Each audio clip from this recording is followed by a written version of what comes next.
Is 2024 the year that Apple makes journaling cool again?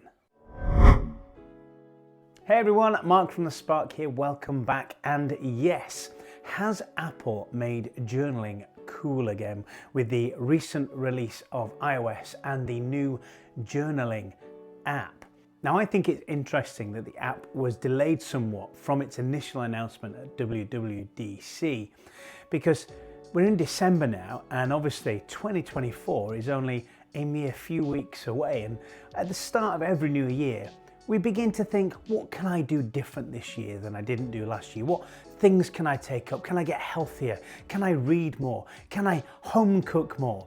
Can I journal now? And I think that the journal app from Apple really has lowered the entry somewhat into getting your thoughts down on a regular basis. And so I think going into 2024, a lot of people are going to be committing a bit of time to putting their thoughts down on their digital device.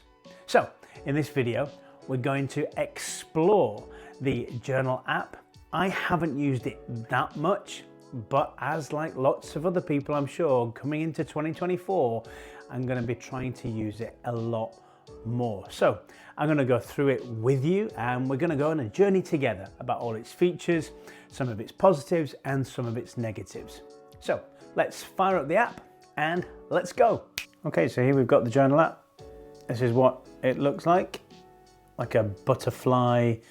That's what it brings to mind for me anyway. Pages connected, looks like a butterfly. Let's get this thing fired up, shall we? So this was the first and only journal entry I've done so far about recent workouts and slacking off.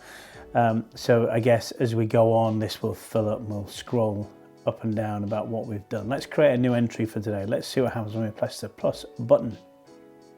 Let's have a look here. So recommended moments, select a moment and write. So these are my two boys. This was from 2017. So obviously just doesn't pull from the moment that you install the app. It actually goes through everything that you're given access to. I imagine that is your photos, looks like here,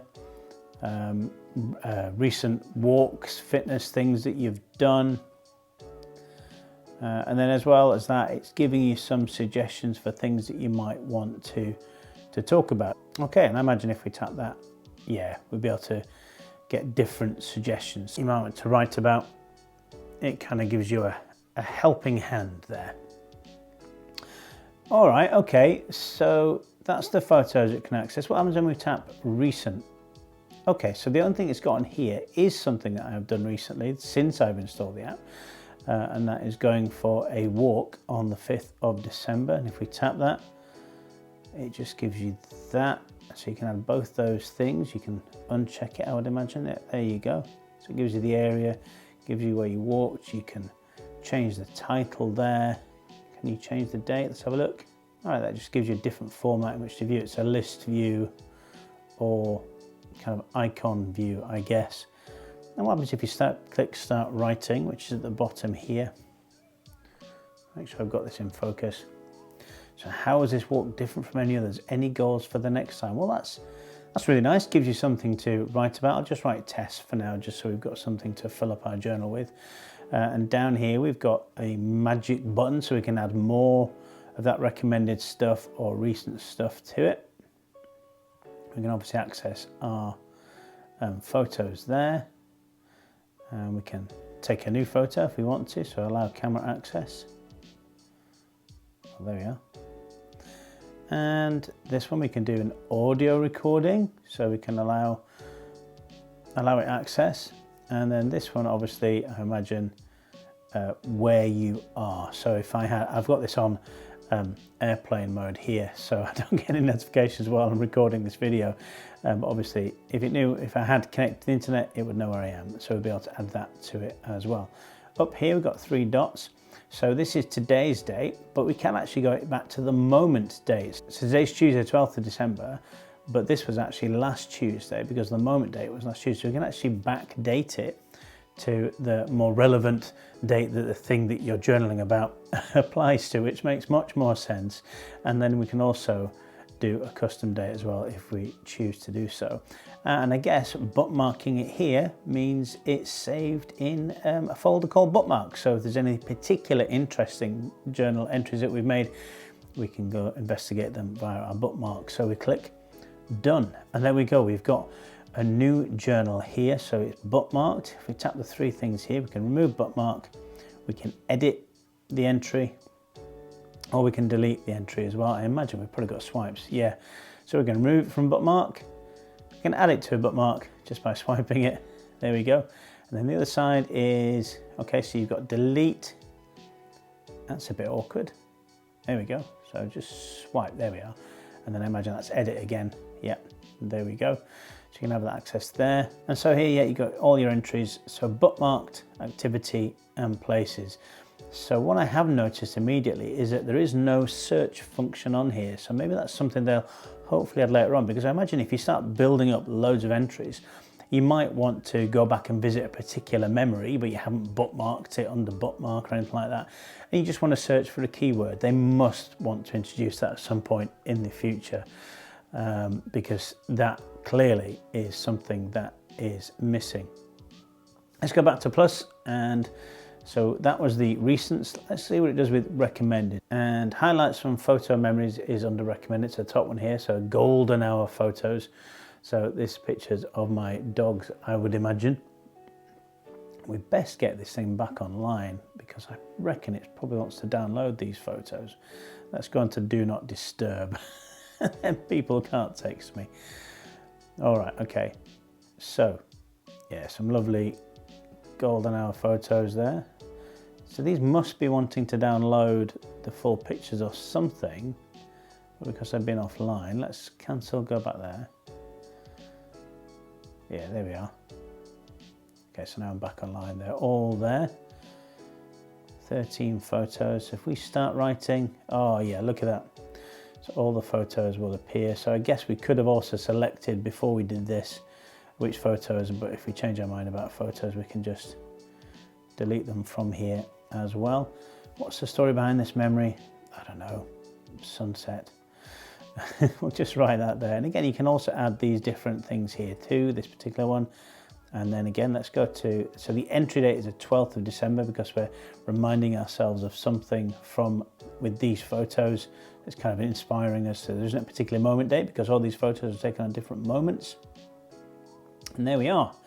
So if we tap it, we can look at the photo. Now what we can't do is tap into the photo and then go into the photo library as to where that was taken from. So we can only view it on the app. All right, okay.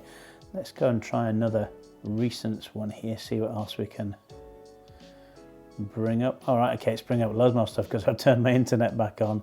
So shopping, where I've been, Royal Armouries in Leeds, really great place to visit. I went to Whitby. Let's see if there's any videos in here. No, there's nine photos in there. Any videos in this one? So that's a location. All right, okay. I believe it can show videos as well if they were to, if you had those within your photos as well. And again, it would only play it within the app. You wouldn't be able to go off the app and into wherever that was taken. And I think it's, if I had, let's have a look. I think as it populates more, from what I understand from looking at some of the other videos about this journaling app online, it can access things like podcasts as well.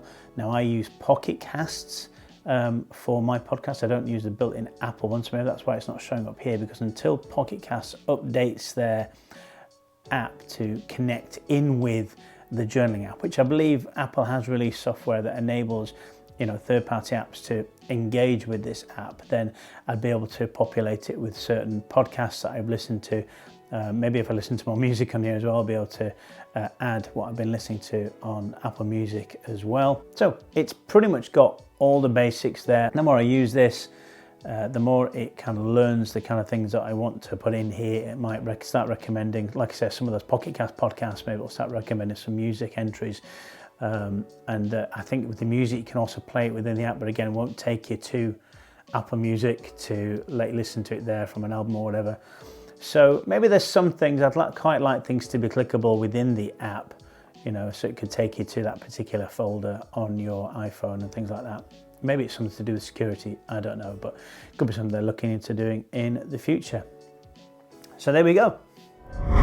So what do you think? Are you going to be using Apple's journaling app? Have you already been using it? Are you going to be using it as you go into 2024? Is it like that? Is that going to be your New Year's resolution to really start journaling? I think I am. I like the way that it seems to make it really easy, because we've all got our iPhones on us pretty much at all times, and we can just whip it out of our pocket, jot a few thoughts down, how we feel, what we're thinking, and then bang it back in our pockets again. I mean, I have been using my Kindle Scribe to do something called bullet journaling, and I've got a whole video about bullet journaling, which I'll put up here on the screen somewhere if you're watching it on desktop. If you're watching it on a big TV, I'll try and put a barcode just here so you can go watch that video about bullet journaling on the Kindle Scribe. But that, I think, is a different thing from what Apple is offering us here on the journey. It's offering us something quick and easy, and again, like I say, to lower that entry level to journaling to pretty much everyone. So you don't have to be a novelist, you don't have to be a writer, you just have to be authentic and genuine and get those things written down. And then in a few years' time, you'll be able to look back and regale yourself in nostalgia. And maybe in a few months' time, I'll revisit the app and see if Apple has added any of those things that I would like to see, like that passcode entry, maybe search, and those third-party integrations from things like Pocket Cast, and see whether it's made things a little bit easier. And I'll maybe make another video and let you know what I think about it then. Okay. Enjoy journaling. Let me know in the comments if you are going to use it. And as a reminder, you can go visit my video on the Kindle Scribe bullet journaling just here.